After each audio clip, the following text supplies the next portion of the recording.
बिस्मिल्लाहिर्रहमानिर्रहीम। Object oriented programming के 5th lecture के साथ मैं हूं आमिर रऊफ। आज की इस क्लास के अंदर जिन टॉपिक्स को हमने कवर करना है उनमें सबसे पहला topic constructor in C plus plus, parameterize constructor, copy constructor in C plus plus, constructor overloading and destructor in C plus plus. ये 5 टॉपिक आज की क्लास के अंदर हम कवर करेंगे। सबसे पहले व्हाट इज़ कंस्ट्रक्टर। कंस्ट्रक्टर क्या होता है? जब हम किसी क्लास का कोई ऑब्जेक्ट बनाते हैं तो कंस्ट्रक्टर ऑटोमेटिकली कॉल होता है। ये बिल्कुल एक मेंबर फंक्शन की तरह ही हमारे प्रोग्राम के अंदर काम करता है। ये एक मेंबर फंक्शन है। जब किसी क्लास का कोई ऑब्जेक्ट क्रिएट करते हैं तो ये ऑटोमेटिकली कॉल होता है और उसको हमारे जो डाटा मेंबर्स हैं उनको वैल्यू इनिशियलाइज करने के लिए हम इसे इस्तेमाल करते हैं। तो कंस्ट्रक्टर जैसे नाम से ही ज़ाहिर है कंस्ट्रक्ट करना। जब किसी क्लास का कोई ऑब्जेक्ट हम क्रिएट करते हैं तो ये ऑटोमेटिकली कॉल होता है और हमारी उस क्लास के डाटा मेंबर्स को वैल्यू असाइन करता है। कंस्ट्रक्टर का बिल्कुल ये हमारे पास एक मेंबर फंक्शन है हमारी क्लास का। ये ऑटोमेटिकली एग्जीक्यूट होता है जब किसी क्लास का कोई ऑब्जेक्ट हम क्रिएट करते हैं। कंस्ट्रक्टर की कोई रिटर्न टाइप नहीं होती। इवन वाइड वाइड भी इसकी रिटर्न टाइप नहीं है। कंस्ट्रक्टर की कोई रिटर्न टाइप नहीं होती। कंस्ट्रक्टर का जो नेम है वो सेम जो क्लास का नेम होता है बिल्कुल वैसे ही कंस्ट्रक्टर का नाम होता है। तो कंस्ट्रक्टर का नाम और क्लास का नाम सेम होता है। कंस्ट्रक्टर बिल्कुल हमारे नॉर्मल फंक्शन की तरह ही काम करता है, बस इसमें इसकी कोई रिटर्न वैल्यू नहीं होती। और आमतौर पे हम कंस्ट्रक्टर को इस्तेमाल करते हैं हमारे डाटा मेंबर्स को इनिशियलाइज करने के लिए। तो कंस्ट्रक्टर एक हमारा मेंबर फंक्शन है जो ऑटोमेटिकली इन्वॉक होता है जब हम किसी अपनी क्लास का ऑब्जेक्ट क्रिएट करते हैं। कंस्ट्रक्टर की कोई रिटर्न टाइप नहीं होती। कंस्ट्रक्टर का नाम और क्लास का नाम बिल्कुल सेम होता है। ये बिल्कुल हमारे नॉर्मल फंक्शन की तरह काम करता है और आमतौर पे हम कंस्ट्रक्टर को किसी क्लास के डाटा मेंबर्स को इनिशियलाइज करने के लिए डिफाइन करते हैं। कंस्ट्रक्टर बनाने का जो सिंटैक्स है, हमने नेम लिखना है कंस्ट्रक्टर का और उस कंस्ट्रक्टर की बॉडी डिफाइन करनी है।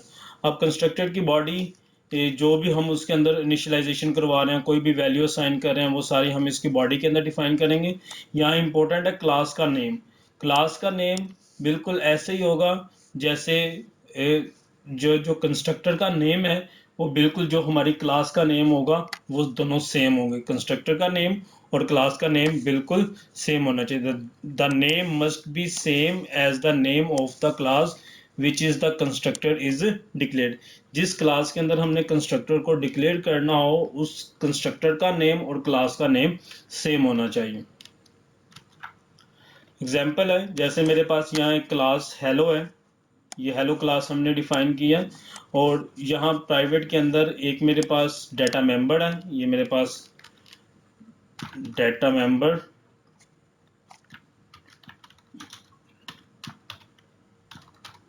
और यहाँ मेरे पास एक मेंबर फंक्शन है। ये मेरे पास मेंबर फंक्शन है जो कि कंस्ट्रक्टर है। इसका नेम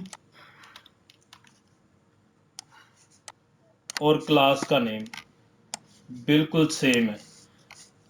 जो सिंपल स्क्रीन के ऊपर एक मैसेज डिस्प्ले करवा रहा है ऑब्जेक्ट क्रिएटेड, यानी जब भी मैं इस क्लास का एक ऑब्जेक्ट क्रिएट करूँगा तो ये हेलो का जो कंस्ट्रक्टर है ये ऑटोमेटिकली इन्वॉक होगा और मेरी ये कंस्ट्रक्टर की बॉडी को एग्जीक्यूट करवा देगा।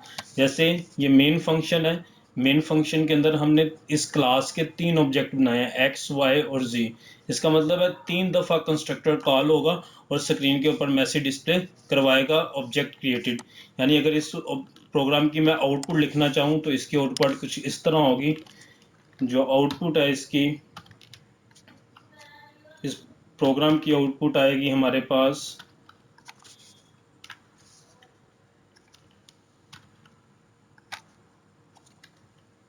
ऑब्जेक्ट क्रिएटेड, ऑब्जेक्ट क्रिएटेड,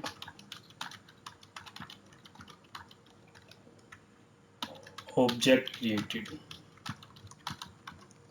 3 दफ़ा आएगा क्योंकि हमने 3 दफ़ा 3 ऑब्जेक्ट यहाँ हमने डिक्लेयर किए हैं।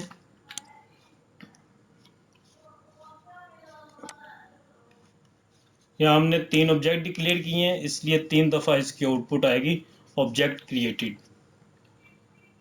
कुछ रूल्स हैं जिन्हें हमें याद रखना है जब हम कंस्ट्रक्टर क्रिएट करेंगे अपनी क्लास के अंदर। सबसे पहले कंस्ट्रक्टर हमेशा हम पब्लिक एरिया के अंदर डिफाइन करेंगे। कंस्ट्रक्टर हमेशा जो हमारे क्लास का पब्लिक एरिया होगा उसके अंदर हम कंस्ट्रक्टर को डिफाइन करेंगे। कंस्ट्रक्टर की कोई रिटर्न वैल्यू नहीं होती। और इनहेरिटेंस ये कॉन्सेप्ट है जिसे अभी हमने स्टडी नहीं किया, तो इसका मतलब जब हम कंस्ट्रक्टर को इनहेरिट नहीं कर सकते किसी दूसरी क्लास के अंदर। कंस्ट्रक्टर का भी वर्चुअल फंक्शन नहीं होगा, ये भी एक कॉन्सेप्ट है जो हम आगे पढ़ेंगे। तो सिंपल आप इतना याद रख लें कि कंस्ट्रक्टर का भी वर्चुअल फंक्शन नहीं होगा। और कंस्ट्रक्टर का कभी भी एड्रेस रेफरेंस के तौर पे हम इस्तेमाल नहीं कर सकते, कभी हम इसका एड्रेस रेफर नहीं कर सकते किसी दूसरे ऑब्जेक्ट को। और at the end default argument, जिस तरह किसी भी हमारे मेंबर फंक्शन का डिफ़ॉल्ट आर्गुमेंट होता है, हम इसी तरह कंस्ट्रक्टर का भी डिफ़ॉल्ट आर्गुमेंट रख सकते हैं। ये 6 बेसिक रूल्स हैं जो हम यूज़ करते हैं जब हम कंस्ट्रक्टर को क्रिएट कर रहे होते हैं। तो पैरामीटराइज कंस्ट्रक्टर, बेसिकली कंस्ट्रक्टर हमारे पास डिफरेंट टाइप के होते हैं। जैसे चंद कंस्ट्रक्टर हम यहाँ स्टडी करेंगे और उनकी एग्जांपल के तौर पे प्रैक्टिकल भी उनका प्रोग्राम भी बना के देखेंगे। तो उसमें सबसे पहले पैरामीटराइज कंस्ट्रक्टर, जिस तरह किसी मेंबर फंक्शन को हम कोई पैरामीटर पास कर सकते हैं, इसी तरह हम पैरामीटराइज कंस्ट्रक्टर भी कंस्ट्रक्ट कर सकते हैं, डिफाइन कर सकते हैं। यानी एक ऐसा मेथड है, the method of passing parameter to a constructor is same as passing parameter to a normal। बिल्कुल ऐसे जैसे हम किसी नॉर्मल पैरामीटर के अंदर हम जिस तरह नॉर्मल फंक्शन के अंदर पैरामीटर को पास करते हैं, बिल्कुल हम कंस्ट्रक्टर के ऊपर भी, कंस्ट्रक्टर में भी ऐसे ही पैरामीटर को पास कर सकते हैं।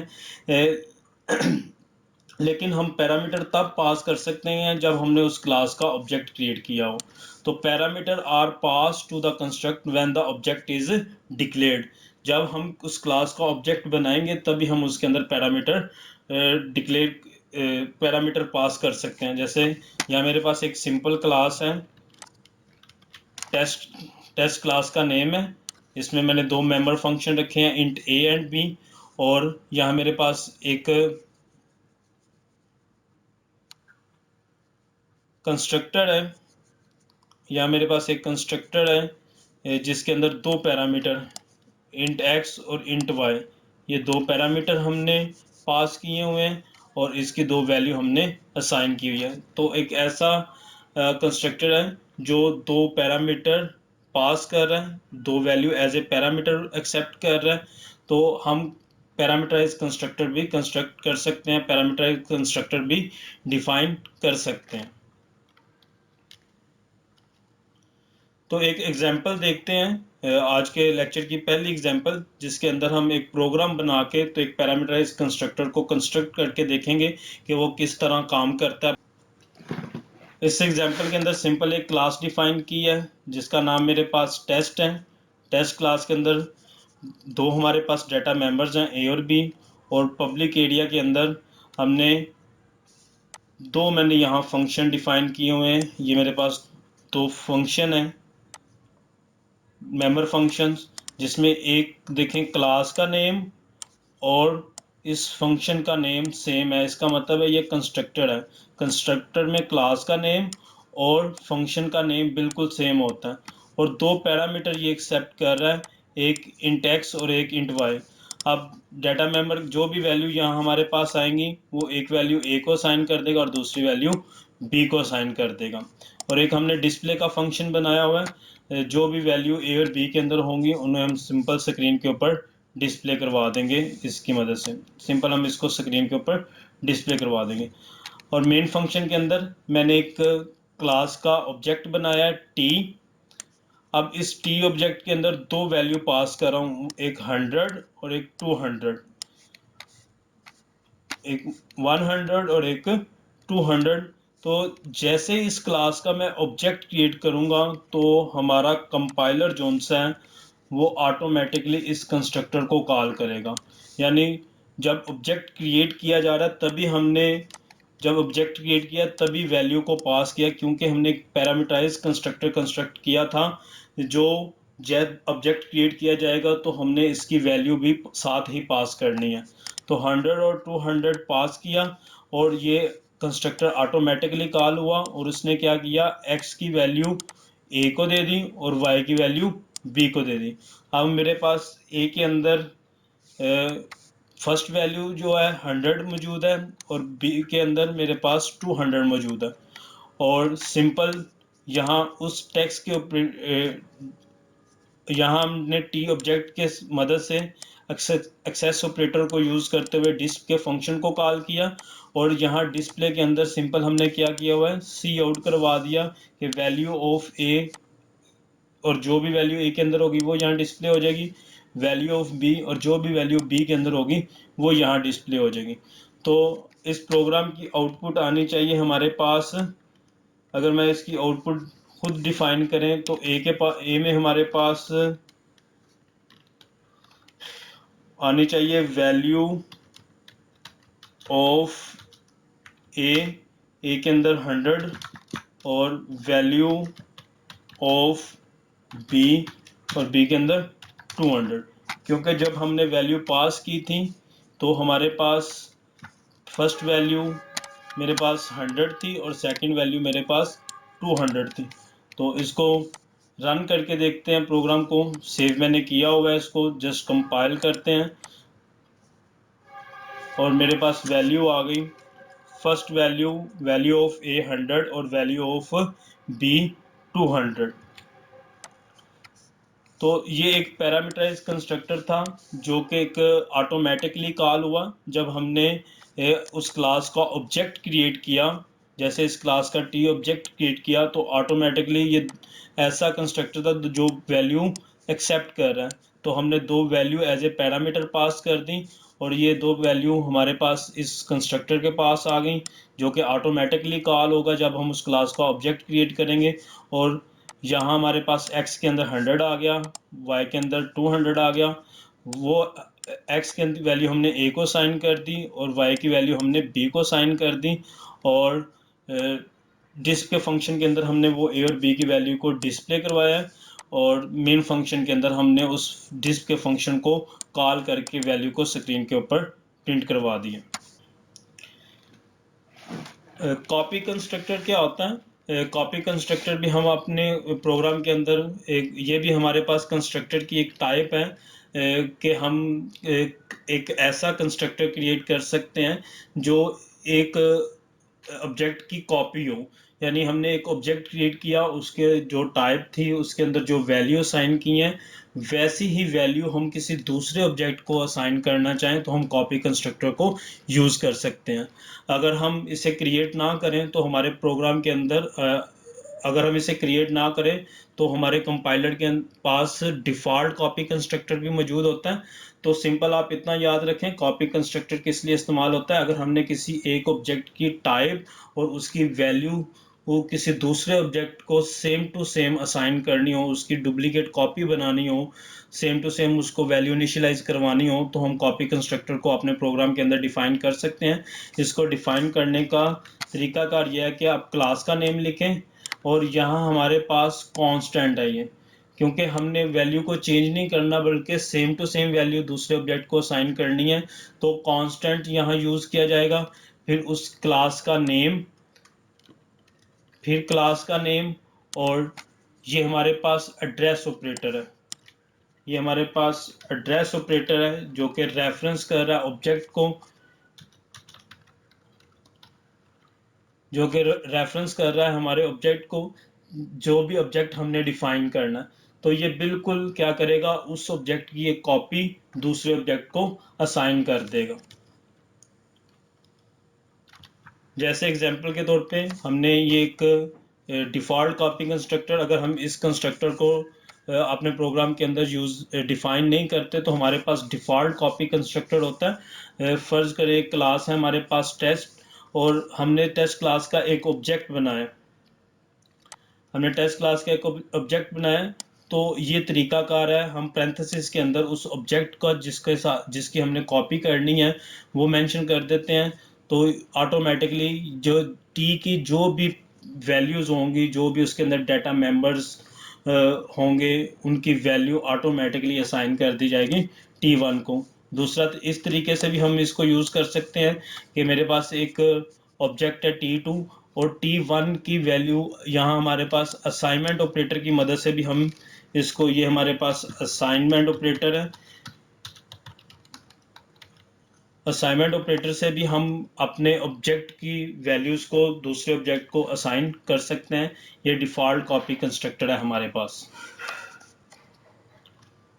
तो एक और एग्जांपल देखते हैं जिससे हम डिफ़ॉल्ट कॉपी कंस्ट्रक्टर को और कॉपी कंस्ट्रक्टर दोनों को अच्छे तरीके से अंडरस्टैंड कर सकते हैं। यहाँ मैंने एक क्लास टेस्ट बनाई है। टेस्ट के अंदर हमारे पास दो डाटा मेंबर हैं, एक कोड और एक प्राइस। और इस क्लास के अंदर तीन मैंने फंक्शंस बनाए हैं, दो मेरे पास कंस्ट्रक्टर हैं। कंस्ट्रक्टर का हमें पता कैसे चलता है, क्योंकि क्लास का नेम और कंस्ट्रक्टर का नेम बिल्कुल सेम होता है। तो यहाँ एक कंस्ट्रक्टर मैंने डिफाइन किया हुआ है, पैरामीटराइज कंस्ट्रक्टर, जो भी हमने पिछली एग्जाम्पल में देखा था। और एक मैंने कंस्ट्रक्टर टाइप किया हुआ है कॉपी कंस्ट्रक्टर, जिसका सिंटैक्स अभी हमने देखा है कि कांस्टेंट का वर्ड लगाते हैं, क्लास का नेम, कांस्टेंट, क्लास का नेम और एड्रेस ऑपरेटर के साथ ऑब्जेक्ट का नेम। तो ये डिफ़ॉल्ट कॉपी कंस्ट्रक्टर नहीं है, ये हमने खुद अपने प्रोग्राम के अंदर डिफ़ाइन किया है। अगर हम इसको डिफ़ाइन ना भी करें तो हमारे प्रोग्राम के अंदर ये डिफ़ॉल्ट कॉपी कंस्ट्रक्टर मौजूद होता है, जिसकी मदद से भी हम वैल्यू को असाइन कर सकते हैं। तो मैं आप लोगों को ये करके दिखा रहा हूँ ताकि आपको पता हो कि ये किस तरह वैल्यू को अब एक ऑब्जेक्ट दूसरे ऑब्जेक्ट को वैल्यू किस तरह असाइन करता है। और एट द एंड इस क्लास के अंदर हमने एक डिस्प्ले का फंक्शन बनाया हुआ है जिसका नाम डिस्प है, कि इसकी वैल्यू को हम स्क्रीन के ऊपर, तो यहाँ तक मेरी क्लास की डेफिनेशन है। यहाँ क्लास डिफाइन किया। अब यहाँ जो तीन मेंबर फंक्शन डिफाइन किए हैं उनकी डेफिनेशन की गई है क्लास के बाहर। तो क्लास के बाहर डिफाइन करने का तरीकाकार आपको आता है कि क्लास का नेम, स्कोप रेजोल्यूशन ऑपरेटर और उस फंक्शन का नाम जिसको हमने डिफाइन करना है और उसकी पैरामीटर लिस्ट। तो पहला इसको मैं डिफाइन कर रहा हूँ। यहाँ जो हमने क्लास के अंदर इसकी डिक्लेरेशन की थी, अब इसकी डेफिनेशन कर रहे हैं। सिंपल जो फर्स्ट कंस्ट्रक्टर है जो दो पैरामीटर एक्सेप्ट कर रहा है, एक सी और एक पी। सी जो कि इंटीजर टाइप का है, पी जो कि फ्लोट टाइप का, दो पैरामीटर ये एक्सेप्ट कर रहा है। ये दो पैरामीटर जो वैल्यू लेके आएंगे, सी की वैल्यू हम कोड को असाइन कर देंगे और पी की वैल्यू हम प्राइस को असाइन करेंगे। तो ये एक पैरामीटराइज कंस्ट्रक्टर है जो जब इस क्लास का ऑब्जेक्ट क्रिएट किया जाएगा तो दो वैल्यू पास की जाएंगी, और हमारे पास जो कंस्ट्रक्टर है वो ऑटोमेटिकली कॉल हो जाता है, इसलिए वो दो वैल्यू हमारे पास यहाँ आ जाएंगी और यहाँ हम इसको असाइन कर देंगे।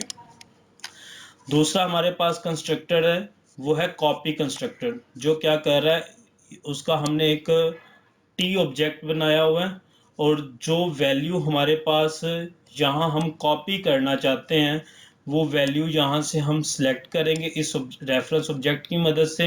यानी एक ऑब्जेक्ट की वैल्यू हम दूसरे ऑब्जेक्ट को असाइन कर रहे हैं, तो टी डॉट कोड की वैल्यू हम कोड को असाइन कर रहे हैं और टी डॉट यानी इस ऑब्जेक्ट के रेफरेंस से हम एक ऑब्जेक्ट की वैल्यू दूसरे ऑब्जेक्ट को असाइन करेंगे। जब हम इसको कॉल करेंगे तो जो वैल्यू हमारे पास आएंगी वो वैल्यू इस टी ऑब्जेक्ट के रेफरेंस से हम इस कोड को असाइन कर देंगे, जो कि इस क्लास का ऑब्जेक्ट है, जो कि इस क्लास का डाटा मेंबर है।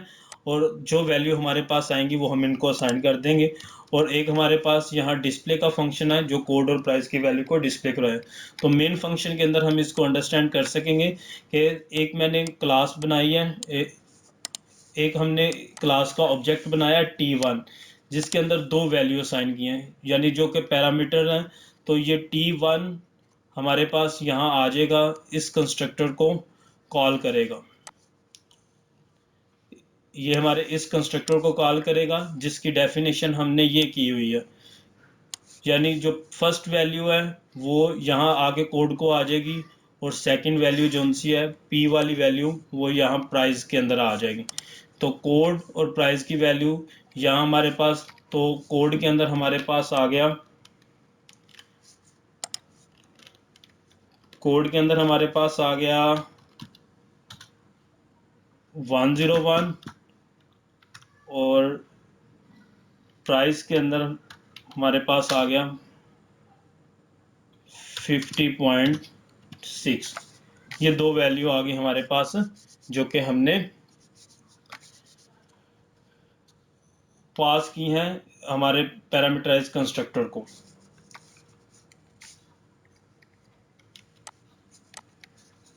अब यहाँ एक दूसरा ऑब्जेक्ट क्रिएट किया है T2, और जो वैल्यू T1 के अंदर थी वही वैल्यू T2 को असाइन की हैं। जैसे मैंने आपको, एक मेथड है हमारे पास, इस तरह भी हम वैल्यू असाइन कर सकते हैं, और दूसरा मेथड है हम असाइनमेंट ऑपरेटर से भी वैल्यू असाइन कर सकते हैं। तो एक दूसरा ऑब्जेक्ट बनाया T2, और जो वैल्यू हमारे पास T1 के अंदर थी वही असाइन कर दी T2 को। इसी तरह एक तीसरा ऑब्जेक्ट बनाया T3, और जो वैल्यू T2 के पास थी वही वैल्यू हमने T3 को असाइन कर दी। और सिंपल स्क्रीन के ऊपर मैंने एक मैसेज डिस्प्ले करवा दिया है। T1 ऑब्जेक्ट, उसकी जो वैल्यूज़ हैं वो डिस्प्ले हो जाएंगी। फिर T2 ऑब्जेक्ट की वैल्यू डिस्प्ले हमने करवा दी। फिर T3 की ऑब्जेक्ट की वैल्यू हमने डिस्प्ले करवा दी। तो इस प्रोग्राम को रन करके देखें।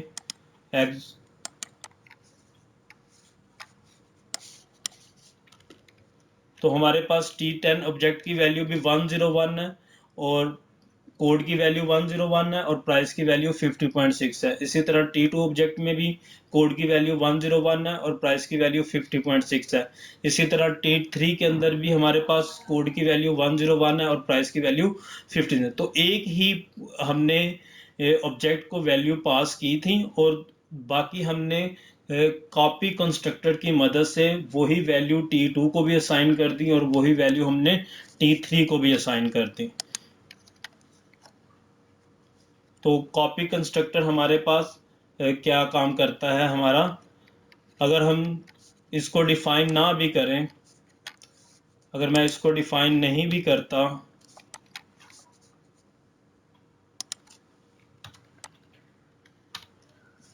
तब भी मेरे पास डिफ़ॉल्ट कॉपी कंस्ट्रक्टर काम करेगा।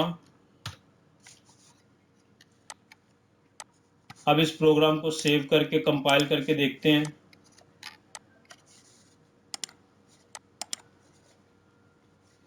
तो देख लें, प्रोग्राम के अंदर किसी किस्म का कोई चेंज नहीं आया। वही वैल्यू जो हमारे पास पहले थी वही वैल्यू अब है।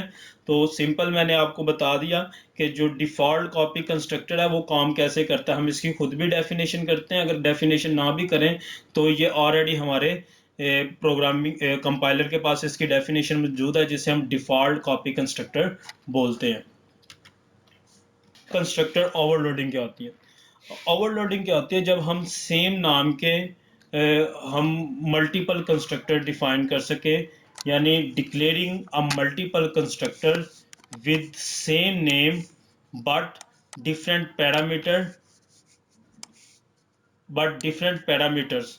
अगर हम सेम नाम के कंस्ट्रक्टर, जैसे अभी हमने एक एग्जांपल देखी, उसमें हमने दो कंस्ट्रक्टर का नाम सेम था, क्योंकि कंस्ट्रक्टर और क्लास का नेम सेम होता है, लेकिन उनमें डिफरेंस क्या होता है? नेम तो उनका सेम होता है, लेकिन डिफरेंस ये है, या तो उसमें नंबर ऑफ पैरामीटर डिफरेंट होंगे, हो सकता है एक कंस्ट्रक्टर में 2 पैरामीटर हों, एक कंस्ट्रक्टर में सिर्फ एक पैरामीटर हो, तीसरे कंस्ट्रक्टर के अंदर 3 पैरामीटर हो, 4 यानी नंबर ऑफ पैरामीटर डिफरेंट हो सकते हैं। नेम सेम होगा लेकिन parameter, number of parameter different होंगे।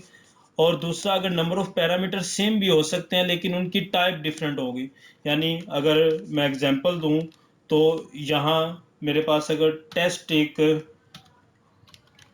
कंस्ट्रक्टर है, तो उसमें हो सकता है एक मैंने इंट एक्स रखा हो, एक के अंदर मैंने फ्लोट एक्स रखा हो,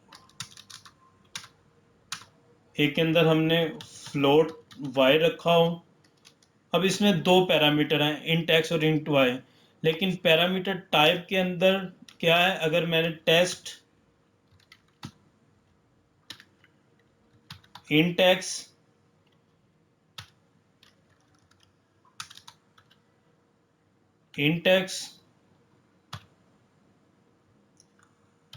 इंट वाई,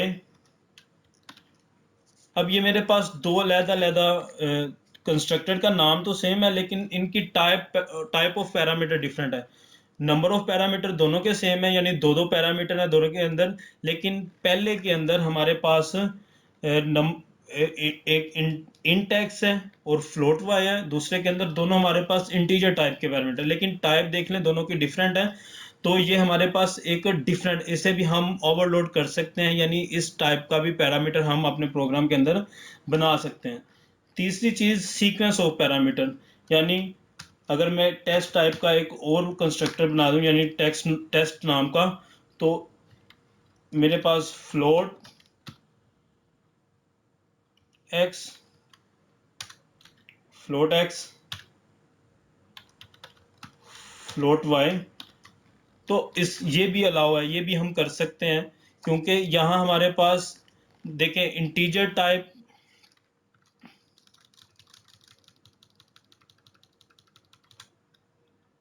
तीसरा जो पॉइंट है वो है सीक्वेंस ऑफ पैरामीटर, यानी अगर नंबर ऑफ पैरामीटर डिफरेंट है तब भी हम बना सकते हैं, टाइप ऑफ पैरामीटर डिफरेंट है तब भी हम बना सकते हैं, लेकिन अगर सीक्वेंस ऑफ पैरामीटर भी डिफरेंट है तब भी हम बना सकते हैं।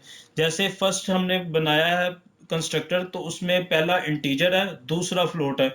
अगर मैं एक और बनाना चाहूं, तो अगर मैं पहला फ्लोट रख दूं, फ्लोट एक्स रख दूं, और दूसरा मैं अपने पास इंट वाई रख दूं, तब भी ये अलाउ है कि हम इस टाइप का भी एक और कंस्ट्रक्टर बना सकते हैं।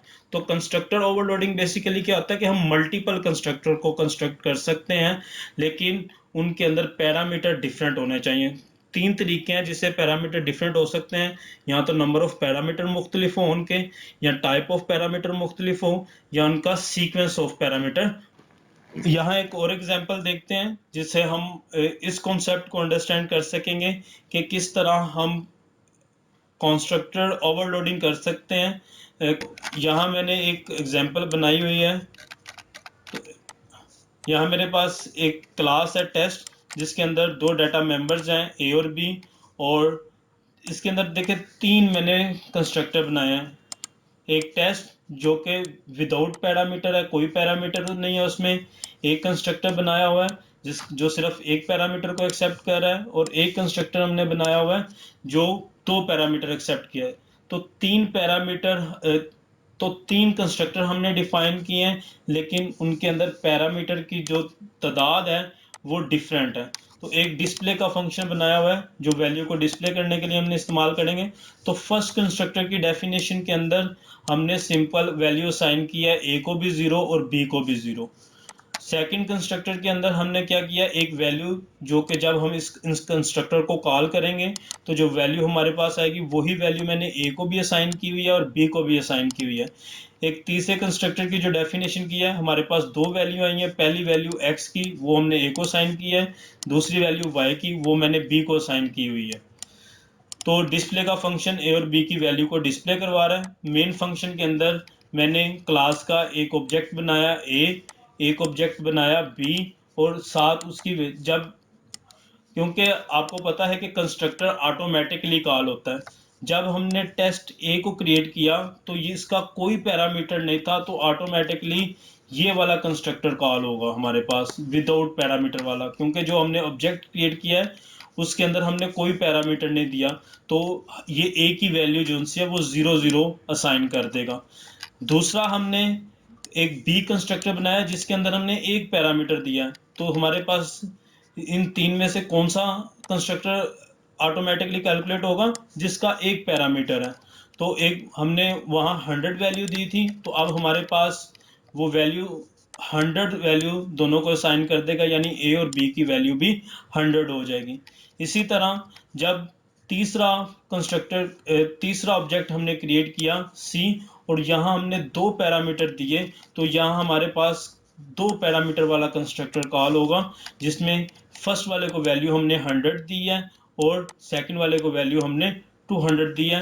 अब हमने तीनों की वैल्यू को डिस्प्ले करवा दिया कि ऑब्जेक्ट ए के अंदर बी की वैल्यू क्या होगी, ऑब्जेक्ट बी के अंदर ए और बी की वैल्यू क्या होगी, और ऑब्जेक्ट सी के अंदर ए और बी की वैल्यू क्या होगी। तो ये अंडरस्टूड सी बात है कि जब हम ए को कॉल करेंगे तो ए के अंदर हमने 0 0 साइन किया हुआ है, तो ए की और बी की वैल्यू 0 0 होगी। सेकंड के अंदर हमने 100 साइन किया, तो ए और बी की दोनों की वैल्यू 100 होगी। थर्ड हमने 100 और 200 किया, तो ए की वैल्यू 100 होगी और बी की वैल्यू 200 होगी। तो इसको एग्जीक्यूट करके देखते हैं।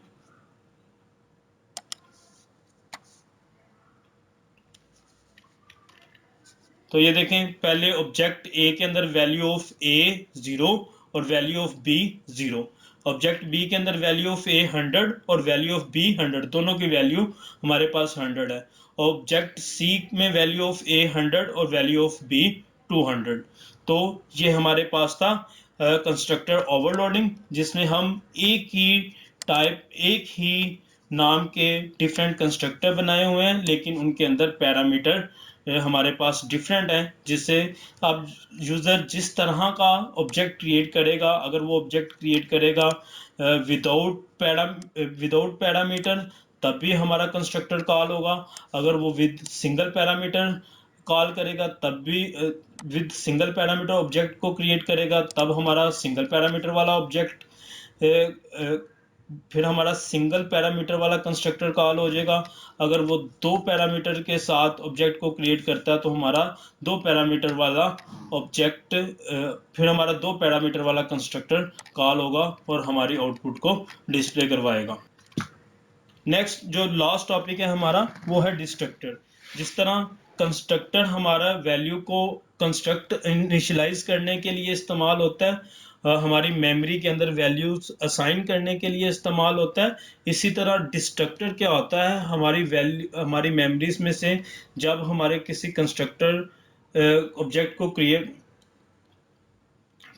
डिस्ट्रक्टर हमारी मेमोरी फ्री करवाने के लिए इस्तेमाल होता है। यानी कंस्ट्रक्टर वैल्यू असाइन करके मेमोरी के अंदर एलोकेशन के लिए इस्तेमाल होता है, वैल्यू असाइन करने के लिए इस्तेमाल होता है, कंस्ट्रक्शन के लिए इस्तेमाल होता है। डिस्ट्रक्टर हमारी वैल्यू को फ्री करवाने के लिए, डिस्ट्रॉय करवाने के लिए हमारे ऑब्जेक्ट को इस्तेमाल होता है। तो हमारी वैल्यू फ्री करवा सकता है ये हमारे ऑब्जेक्ट। जब कोई डिस्ट्रॉय हो जाता है या अपने स्कोप से बाहर चला जाता है, तो ये ऑटोमेटिकली कॉल होके उस ऑब्जेक्ट को डिस्ट्रॉय कर देता है और हमारी मेमोरी को फ्री करवा देता है। तो ये भी बिल्कुल एक हमारे पास मेंबर फंक्शन है, जो कि ऑटोमेटिकली एग्जीक्यूट होता है जब जैसे कंस्ट्रक्टर के अंदर जैसे ही हम ऑब्जेक्ट क्रिएट करते हैं, तो हमारा वो कंस्ट्रक्टर कॉल हो जाता है ऑटोमेटिकली। जैसे ही हमारा ऑब्जेक्ट जो सा वो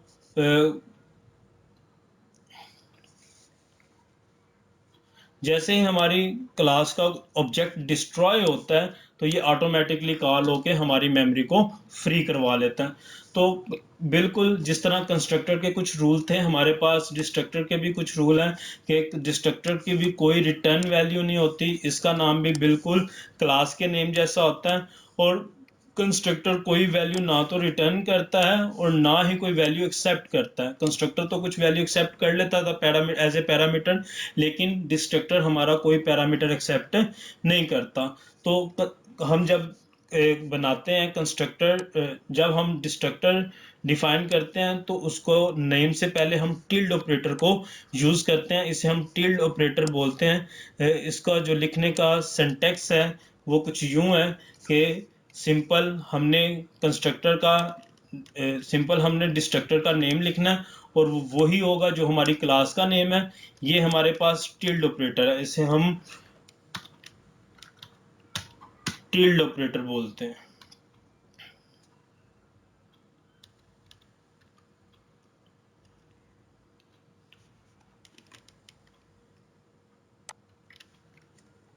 बिल्कुल इसका नेम तो वही होगा जो हमारी क्लास का नेम होगा।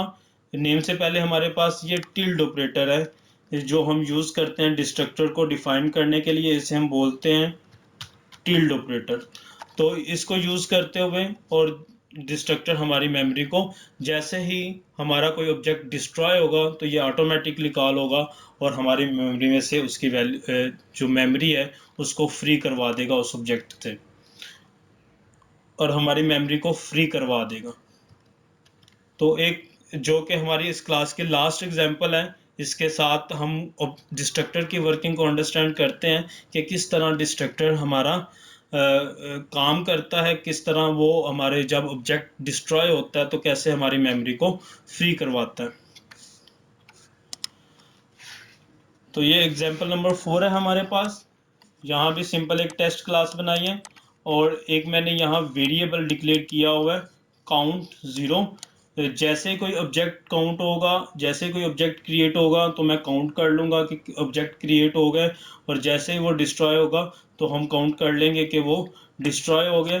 तो सिंपल यहाँ काउंट प्लस प्लस एक मैंने कंस्ट्रक्टर बनाया हुआ है। जब कोई ऑब्जेक्ट क्रिएट करेंगे तो ये कंस्ट्रक्टर कॉल होगा जो काउंट की वैल्यू प्लस प्लस कर देगा, और सिंपल हमें स्क्रीन के ऊपर मैसेज डिस्प्ले करवा देगा कि काउंट के वैल्यू 7, और 7 बता देगा कि ऑब्जेक्ट क्रिएट हो गया।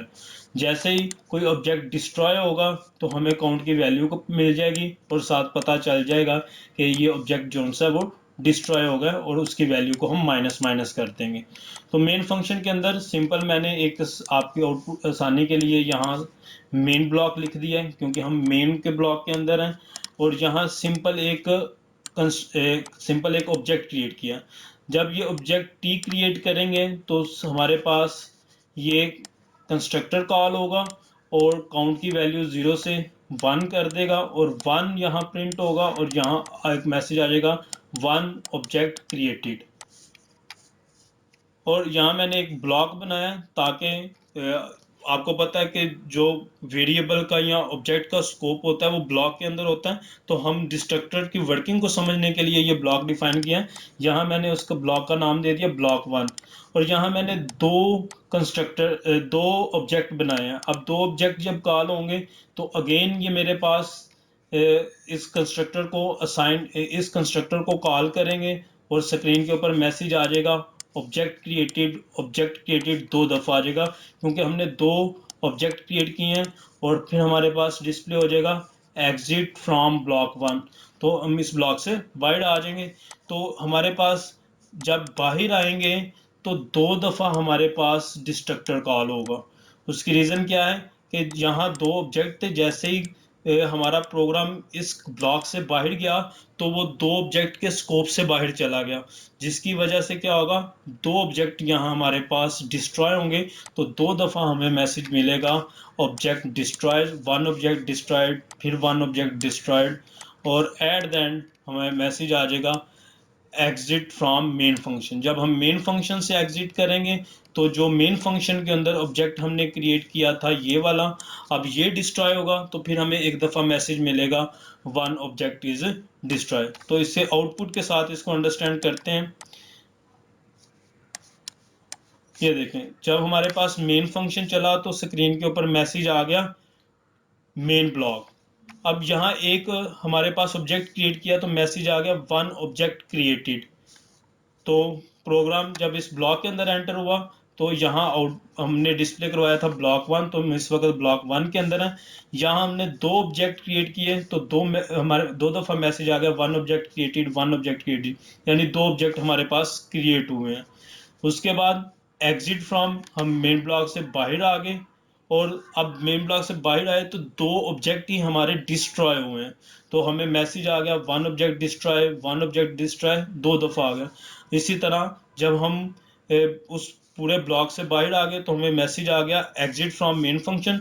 जब मेन फंक्शन से हम बाहर आएंगे तो इसका मतलब है ये हमारा ऑब्जेक्ट भी यूजलेस हो गया है, ये भी डिस्ट्रॉय हो गया। तो हमें इसकी भी मेमोरी फ्री करवानी है। तो ऑटोमेटिकली हमारा डिस्ट्रक्टर कॉल हुआ और उसने मैसेज डिस्प्ले करवा दिया 1 ऑब्जेक्ट इज डिस्ट्रॉय। इसी तरह 3 ऑब्जेक्ट जो हैं वो कंस्ट्रक्टर की मदद से क्रिएट हुए, और 3 ऑब्जेक्ट ही डिस्ट्रक्टर की मदद से डिस्ट्रॉय हुए। आज की क्लास के लिए इतना ही था। होप सो कि आपको जो हमने स्टडी किया है कंस्ट्रक्टर और डिस्ट्रक्टर उनकी अच्छे से समझ आ गई होगी। आप इन कोड्स को प्रैक्टिस करें, प्रैक्टिस करने से आपको वर्किंग की समझ आ जाएगी। अपना बहुत सारा ख्याल रखिएगा। अल्लाह हाफिज़।